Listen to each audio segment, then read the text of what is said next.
દાહોદ જિલ્લામાં વિશ્વ આદિવાસી દિવસની ધામધૂમથી ઉજવણી કરવામાં આવી હતી। દાહોદની આર્ટ્સ એન્ડ કોમર્સ કોલેજ ખાતે કાર્યક્રમ બાદ હજારોની સંખ્યામાં આદિવાસી ભાઈઓ અને બહેનોએ ભવ્ય રેલીમાં ભાગ લીધો હતો।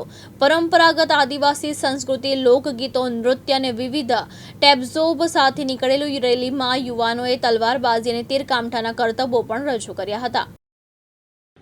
પ્રજાજનો આપ સૌને દાહોદ જિલ્લા પોલીસ પરિવાર વતી આજના આ વિશ્વ આદિવાસી દિન નિમિત્તે ખૂબ ખૂબ શુભકામનાઓ, ખૂબ ખૂબ અભિનંદન।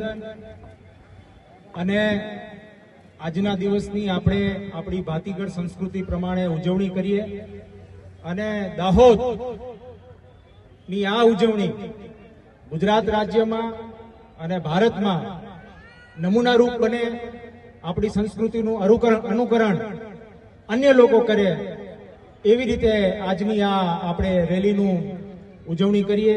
અને સમગ્ર રેલી દરમિયાન અમે લોકો દાહોદ જિલ્લા પોલીસ તમારી સાથે ખભેથી ખભા મિલાવીને રહેશે અને જિલ્લાના પોલીસ વડા તરીકે આપ સૌને એ પણ અનુરોધ છે, એ પણ વિનંતી છે કે જ્યાં જ્યાં તમારા સહકારની જરૂર પડે એ પોલીસ મિત્રોને પણ આપ સહકાર આપો અને બહુ જ સારા વાતાવરણમાં આપણે આ રેલી અને ઉજવણી સંપૂર્ણ કરીએ, યાદગાર બનાવીએ એવી શુભ ભાવના સાથે મારી વાતને જોહાર। જય આદિવાસી। 9 ઓગસ્ટ વિશ્વ આદિવાસી દિવસની ભારતના તમામ આદિવાસી ભાઈ બહેનોને 9 ઓગસ્ટ વિશ્વ આદિવાસી દિવસની ઢેર સારી શુભકામના અને ભારતની અંદર તમામ સમુદાય રહેતા તમામ સમુદાયોને પણ આદિવાસી સમાજ વતી 9 ઓગસ્ટ વિશ્વ આદિવાસી દિવસની ઢેર સારી શુભકામનાઓ।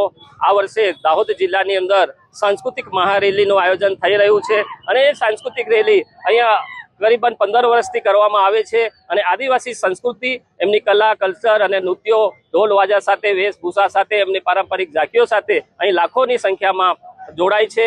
અને આ વખતે દાહોદ જિલ્લાની અંદર વિશેષતા એ છે કે આદિવાસી સમાજે સ્વયંભૂ પોતે ડીજે સિસ્ટમ નથી લાવી અને પોતાના પારંપરિક વાજિંત્રો લઈને આવ્યા છે અને આજે લાખોની સંખ્યાની અંદર અહીંયા પોતાના કલ્ચર, નૃત્ય બતાવી રહ્યા છે અને દાહોદ શહેરના વિવિધ રસ્તાઓ પર અમારી સાંસ્કૃતિક રેલી નીકળશે અને પારંપરિક ઝાંખીઓ સાથે પોતાના કલ્ચર, નૃત્ય, સૂર્ય નૃત્યો સાથે એમના કર્તવ્યો બતાવી અને આ દિવસની ઉજવણી કરીએ છીએ। આપનું નામ? રાજેશભાઈ ભાભોર, સમિતિનું આયોજન સમિતિ આદિવાસી પરિવાર દાહોદ। હિમાંશુ પરમાર સાથે નેહલ શાહ, દિવ્યાંગ ન્યૂઝ, દાહોદ।